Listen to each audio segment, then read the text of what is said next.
কিছু মানুষ তার বিনয়ের পথটাকে রুদ্ধ করে দিতে চাইবে, তাকে বিভিন্ন প্রশ্নমানে জর্জরিত করবে, কুতর্কে জড়াবে, তার উপর মিথ্যা অপবাদ আরোপ করবে।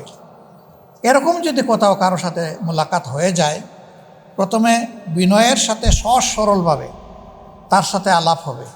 যদি মনে হয় যে সে তো হার মানার লোক না, সে যে কোনো মূল্যে সত্য মিথ্যা হোক সে জিততে আসছে, এই ক্ষেত্রে আল্লাহ তাআলা সমাধান দিয়ে ঔষধ দিয়ে বলছেন, এখানে ঔষধ হলো সালামা, ওর শান্তি কামনা করে এখান থেকে চলে যাওয়া। আল্লাহ তাআলা বিনয়কে বড় পছন্দ করেন।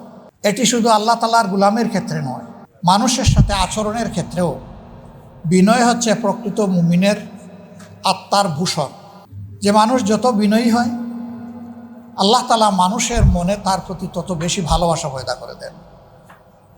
কিন্তু যে মানুষ বিনয়ী হতে পারে না, সে মানুষের সামনে এসে অন্যরা যতই তাকে সম্মান প্রদর্শন করুক, আড়ালে আবদালে তাকে সম্মান করে না, বলে যে এই লোকটা অহংকারী, দাম্ভিক, উদ্ধত। বিনয়ী মানুষের ক্ষেত্রে মানুষ এই ধারণা নেয় না। মানুষ বলে ইনি মাটির মানুষ। মাটির মানুষ মানে কি? মাটির মানুষ মানে হচ্ছে যে এই যে মাটির উপর দিয়ে হাজার হাজার বছর ধরে সমস্ত প্রাণী চলে, যন্ত্রযান চলে, পানি গড়িয়ে যায়, সাপ বিচ্ছুও চলে, মাটি কোনোদিন বিদ্রোহ করে না, সব কিছুর ভার নীরবে বহন করে চলছে। বিনয়ী মানুষটাও তার সমাজকে ধারণ করে সমাজের দুঃখ, কষ্ট, বঞ্চনা সে তার ঘাড়ে নিবে এবং সেইটা ফেলে দেবে না, বিদ্রোহ করবে না। সেইটা নিয়ে অন্যকে রিলিফ দেওয়ার, শান্তি দেওয়ার চেষ্টা করবে। সম্মানিত বন্ধুগণ, আল্লাহ তাআলার পক্ষ থেকে মানুষকে সেই বিনয়টাই অবলম্বন করতে বলা হয়েছে। ইবাদুর রহমানিল্লাযীনা ইয়ামশুনা আলাল আরদি হাওনা ওয়া ইযা খাতাবাহুমুল জাহিলুনা ক্বালু সালামা। রহমানের অনুগত বান্দারা জমিনে যখন চলাফেরা করবে, তখন তারা বিনয়ের সাথেই চলাফেরা। তবে জীবন চলার পথে বিভিন্ন জায়গায় বিভিন্ন চ্যালেঞ্জ আসবে।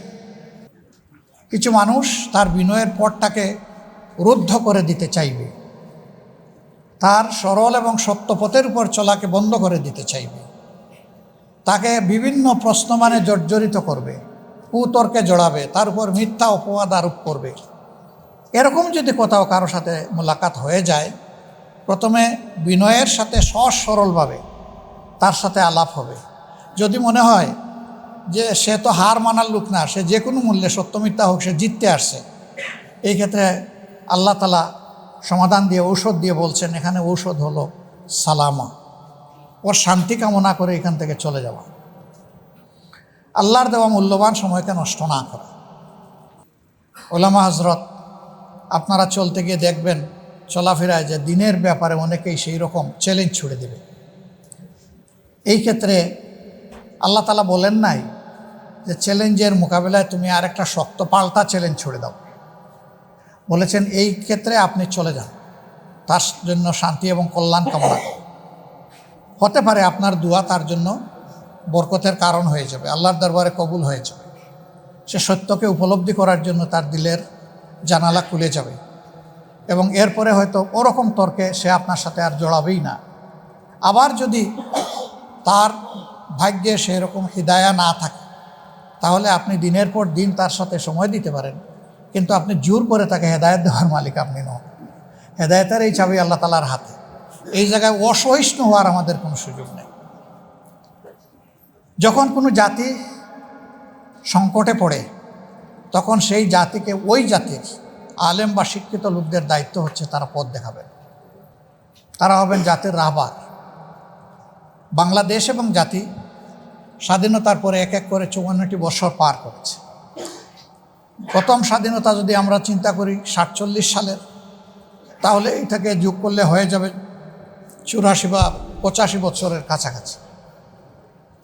এরকম সময় অতিক্রম করার পরেও 84 বছর হবে।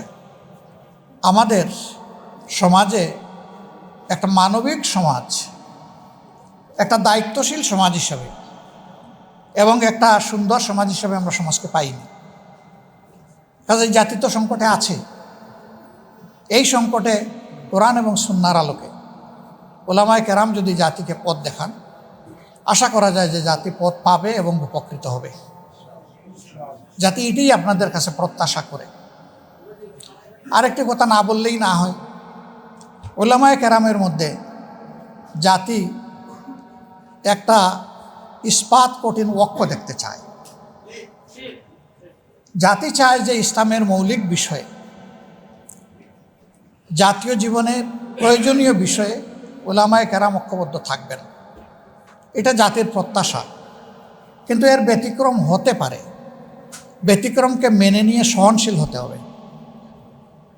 পরস্পরের বিরুদ্ধে কোনো ধরনের আত্মঘাতী ঝগড়ায় লিপ্ত হওয়া যাবে না, বাহাসে লিপ্ত হওয়া যাবে না। হ্যাঁ, পরস্পরের প্রতি কল্যাণকামী হয়ে ব্যক্তিগত পর্যায়ে কথা বলবো, মন খুলে কথা বলবো। ওনার বক্তব্যটা শোনার মানসিকতা নিয়েও আমাকে যেতে হবে, শুধু নিজেরটা সমঝানোর জন্য নয়। এইভাবে যদি পরস্পরের বক্তব্যের প্রতি আমরা শ্রদ্ধাশীল হই, ইনশাআল্লাহ এই উলামায়ে কেরাম জাতিকে পথ দেখাবেন যেভাবে অতীতে দেখিয়েছেন। আমরা উলামায়ে কেরামের কাছে এটাই আশা করি।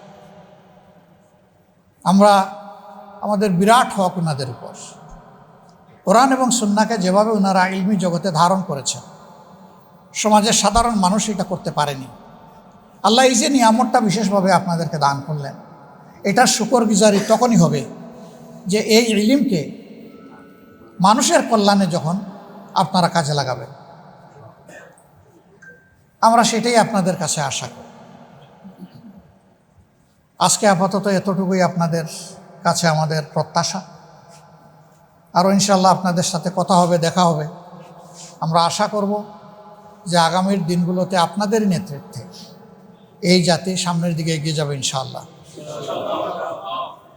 উলামায়ে কেরাম শুধুমাত্র মেহরাবে দাঁড়িয়ে নামাজের ইমামতি করবেন, এটুকু আমার এবং আমাদের প্রত্যাশা নয়। আমরা চাই যিনি নামাজের ইমাম তিনি হবেন সমাজেরও ইমাম। নামাজের ইমামের ইমামতিতে যেমন মসজিদের ভিতরে আল্লাহর বিধান অনুযায়ী নামাজ কায়েম করার কারণে শান্তি প্রতিষ্ঠিত হয়েছে, ঠিক এই মুত্তাকি মানুষগুলা যদি সমাজে নেতৃত্ব দেন তাহলে সমাজেও ইনশাআল্লাহ শান্তি কায়েম হবে। যে মানুষগুলা শুধুমাত্র আল্লাহকে ভয় করে চলবে, জীবনের প্রত্যেকটি ব্যাপারে অধীনস্থ এবং সহকর্মীদের ব্যাপারে ভীত সন্ত্রস্ত থাকবে। আমাকে হুঁশিয়ার করে দেওয়া হয়েছে, কুল্লুকুম রাঈ ও কুল্লুকুম মাসউলুন আলা আন রিআয়াতিহি আন রাঈ, যে তোমরা সকলেই দায়িত্বশীল এবং তোমাদেরকে অবশ্যই আল্লাহ তাআলা কিয়ামতের দিন জিজ্ঞাসা করবেন তোমাদের অধীনস্থদের ব্যাপারে। যার দায়িত্ব যত বড় সমাজে, তার জিজ্ঞাসাও হবে তত গভীর। এই ভয় যখন একজন মানুষের অন্তরে থাকবে, একজন ওয়ার্ড মেম্বার থেকে শুরু করে পার্লামেন্ট মেম্বার পর্যন্ত, এই চরিত্রের মানুষ যদি দেশের নেতৃত্বে আসেন, তাহলে আলহামদুলিল্লাহ আমরা যে মানবিক সমাজ আশা করি সেই সমাজ প্রতিষ্ঠিত হওয়া সম্ভব।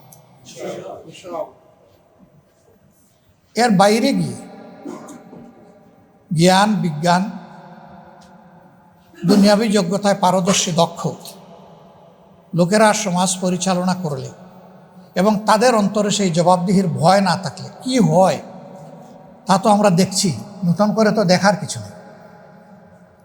আমার বলতে কোনো দ্বিধা নেই, শিক্ষিত সমাজের সকলে নয়, কিন্তু শিক্ষিত সমাজের একটা অংশের মানুষ যে ক্ষতি জাতির করে, সারা সাধারণ দেশবাসী কোটি কোটি মিলেও সেই ক্ষতি জাতির করতে পারে না, এই যোগ্যতা তাদের নাই।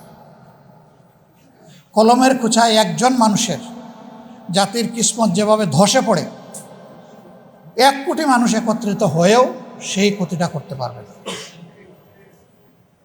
এই ক্ষেত্রেও উলামায়ে কেরামের বিশেষ দায়িত্ব রয়েছে জাতিকে জাগ্রত করা, সতর্ক করা।